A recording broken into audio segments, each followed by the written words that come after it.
For the breakdown there.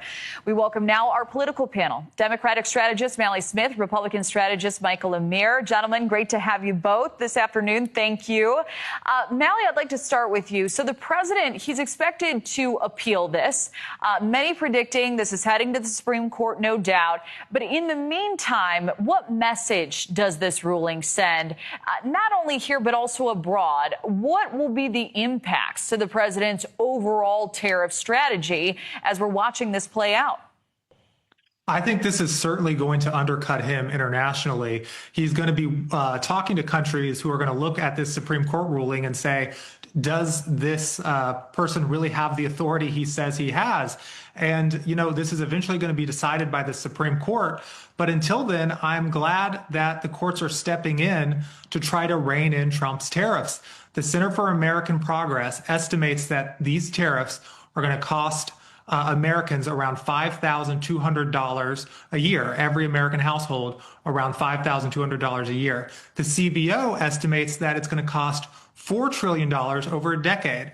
Republicans like to play this game to pretend that these tariff costs are not borne by consumers or not borne by Americans, but they come from Americans' paychecks and it comes from small businesses' bottom lines. This is a $4 trillion tax increase. So I'm glad that the courts have stepped in and tried to rein this in, because Trump's answer to everything, unfortunately, is slapping a tariff on it.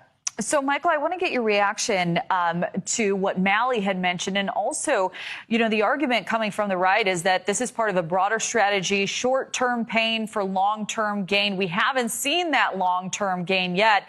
This process still playing out. So what are the impacts of these moves? The president calling this a disaster for the country.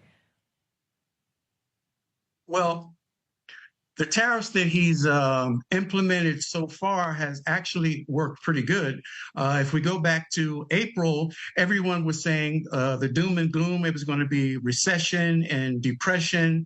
And the month of June, I think it was about a $20 billion surplus, which is the first time in 20 years. So I think President Trump's implementation of the tariffs and the results that we've had since April, record high stock market. I think President Trump's judgment has been much better than the Democrats and much better than the so-called experts. So he ran on tariffs, and the people voted him into office on tariffs, and they're actually working pretty good as we can look at it right now. Like I said, if we go back to all of the doom and gloom that was predicted in April, beginning of April, that hasn't happened. So the tariffs are actually working, just like the president said. And he's also using it to negotiate peace deals and peace treaties. So he's really using American power to put us in a better position. Well, and you know, some make the argument that there are a number of people suffering right now. But, you know, the timeline is so key in all of this. And if we can secure more of these deals, it likely changes the game. So I do want to switch gears, though, to crime, because, Mally, the expansion of the National Guard deployments to other cities across the country, it is receiving pushback now.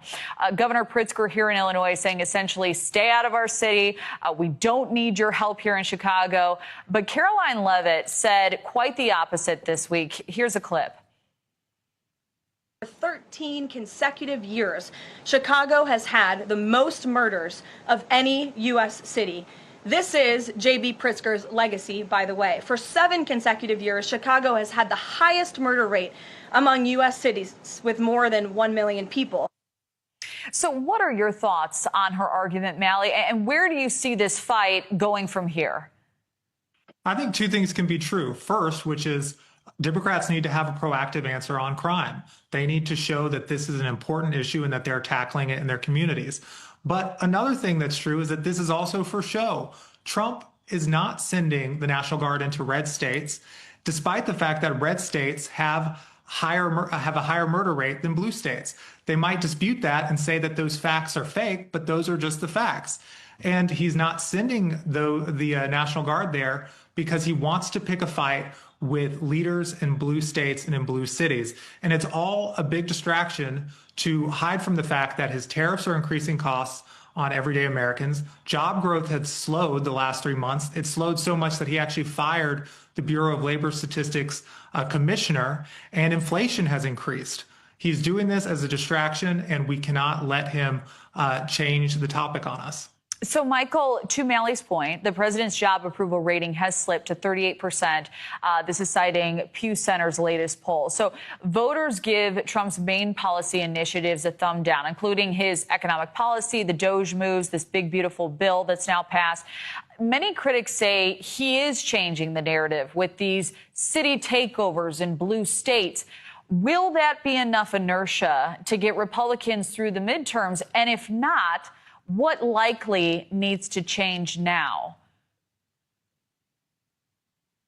I think he needs to push forth with his strategy, being tough on crime, because the real test is not going to come until the midterms. And what he's doing right now is he's solving problems, or he's trying to solve problems. And what he's doing with that solving problems, he's spending political capital. He knows he's going to get attacked by the media, especially the mainstream media. Of course, they're going to attack him and drive his numbers down. But the silver lining to that is, once you have the crime starting to come down in these cities, that's going to pay off at the ballot box. So Trump normally gets about 95% negative articles on him in the media. And for him to even be around 40% is good, because he gets attacked by the media constantly.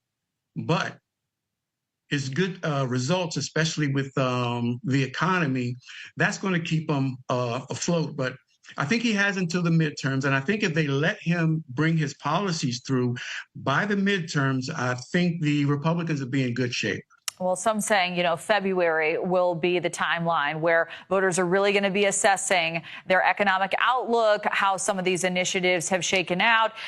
So we will stay tuned. Mally Smith, Michael Ameer, great to have you both. Thank you for joining the program. Thank you. Thank you. And another cornerstone.